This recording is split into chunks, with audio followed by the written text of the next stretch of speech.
Yo, what's up mga kaibigan? Nalina tayo magkwentuhan. Ang Dallas Mavericks ngayon ay napapadami nga ang talo dahil sa injury ni Luka Doncic. Subalit ngayong wala na nga si Luka ay nakuha naman nila si Anthony Davis na kung titingnan natin ang lineup nila ay solid ito. May potential starting 5 sila ni Kyrie Irving, Klay Thompson, PJ Washington, Anthony Davis, and Daniel Gafford. Ang second 5 naman ay si Spencer Dinwiddie, Max Christie, Najee Marshall, Caleb Martin, at Derek Lively. May Dante Exum, Jaden Hardy, Dwight Powell pa nga sila mga kaibigan. So literal nga na 13-man deep ang kanilang roster. Ganun pa man ang kanilang main 2 players, Kyrie Irving and Anthony Davis, ay dalawang All-NBA level players na madalas ay tamaan ng injury. Si Kyrie Irving nga ay matindi na din ang kanyang injury history, habang si Anthony Davis naman ay halos bawat game nga ay may makapigil hininga moment kung saan makikita mo siya na iika-ika, babalik sa locker room o kaya naman magpapahinga lamang ng saglit at babalik din.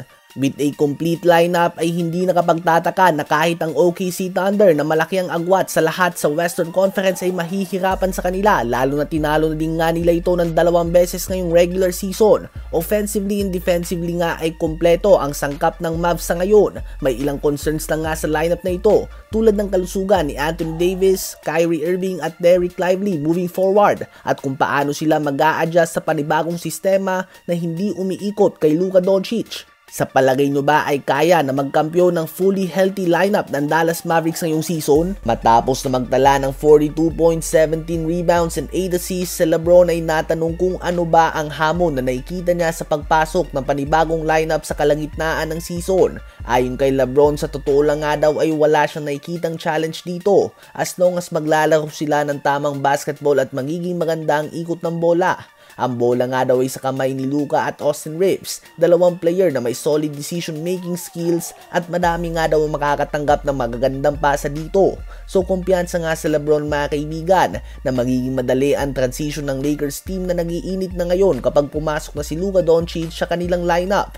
Ano ba ang masasabi nyo tungkol dito? Habang opisyal na ng parte si Jimmy Butler ng Golden State Warriors franchise, kanina ay naganap na ang kanyang introductory press conference dito kung saan pinakilala siya bilang opisyal na miyembro ng multi-time champion franchise. At dito ay natanong siya kung ano ba ang gagawin niya upang mag-fit sa sistema ng Warriors.